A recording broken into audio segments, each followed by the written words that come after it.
Hello everyone. आज कक्षा 4 में हमारा विषय है पर्यावरण अध्ययन और पाठ का नाम कैसे कैसे बदले घर।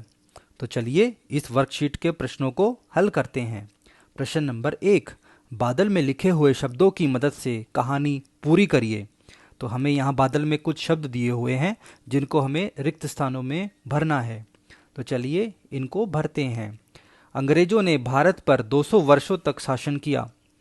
15 अगस्त 1947 को भारत आज़ाद हुआ, परंतु अंग्रेजों ने फूट डालो और राज करो की नीति अपनाई, जिसके कारण हिंदुओं व मुसलमानों के बीच सांप्रदायिक दंगे हुए।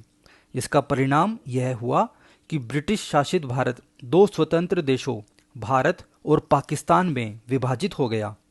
इसकी वजह से बहुत सारे लोग एक जगह से दूसरी जगह विस्थापित हुए और शरणार्थी शिविर में रहने के लिए मजबूर हुए।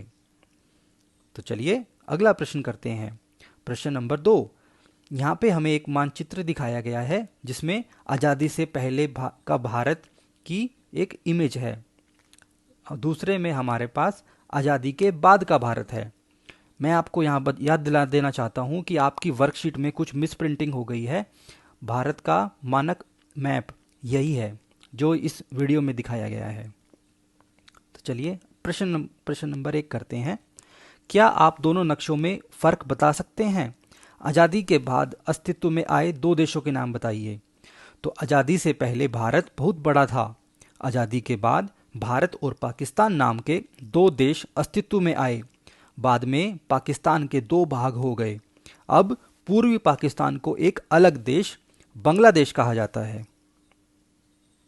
चलिए अगला प्रश्न करते हैं। भारत एक धर्मनिरपेक्ष देश है। धर्मनिरपेक्ष देश वह देश होता है जहाँ पे सबको कोई भी अपना धर्म मानने की स्वतंत्रता होती है।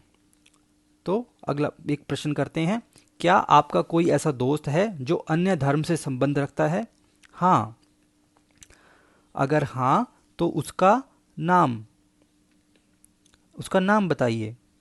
तो मेरे दोस्त का नाम है, हम यहाँ पे लिख सकते हैं उसका नाम कबीर है, या आपका कोई भी जो आपका दोस्त है वो उसका नाम आप लिख सकते हैं। आप अपने दोस्तों के साथ क्या क्या गतिविधियाँ करते हैं? तो हम अपने दोस्तों के साथ खाना खाते हैं, खेलते हैं और बहुत मौज मस्ती करते हैं।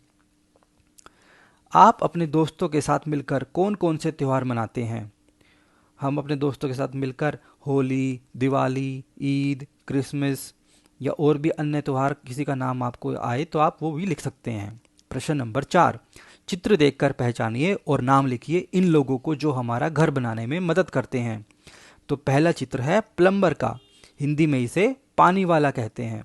तो मददगार का नाम के नीचे आप लिखेंगे पानी वाला। अगला है बढ़ई। बढ़ई ये खिड़की और दरवाजे बनाता है।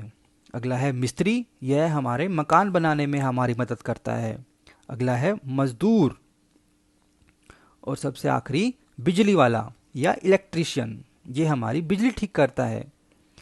प्रश्न नंबर 5, गांव में गोबर में मिट्टी में मिलाकर दीवारों को लीपा जाता है। क्या आप इसका कारण बता सकते हैं? गोबर में मिट्टी मिलाकर दीवारों को लीपने से उसमें कीड़े नहीं लगते, इसलिए गांव में गोबर में मिट्टी मिलाकर दीवारों को लीपा जाता है। चलिए अगला प्रश्न, शहरों में मकान बनाने के लिए कौन सी सामग्री इस्तेमाल की जाती है? तो जैसा आपने देखा होगा, जब आसपास में जब आपके मकान बनते हैं तो शहरों में हम इसका उत्तर इस तरह से लिख सकते हैं। शहरों में मकान बनाने के लिए पक्की ईंटें, सीमेंट, मार्बल, टाइलों आदि का इस्तेमाल किया जाता है। प्रश्न नंबर 7, मकान और घर के बीच कोई एक अंतर लिखिए। एक मकान केवल 4 दीवारों से बनता है, परंतु जब उस मकान में एक परिवार रहने लगता है तो हम उसे घर कहते हैं। इसी के साथ ये वर्कशीट पूरी होती है। अगर आपको ये वीडियो अच्छी लगी हो तो इस वीडियो को लाइक कीजिए, अपने दोस्तों के साथ शेयर कीजिए और चैनल को सब्सक्राइब कीजिए।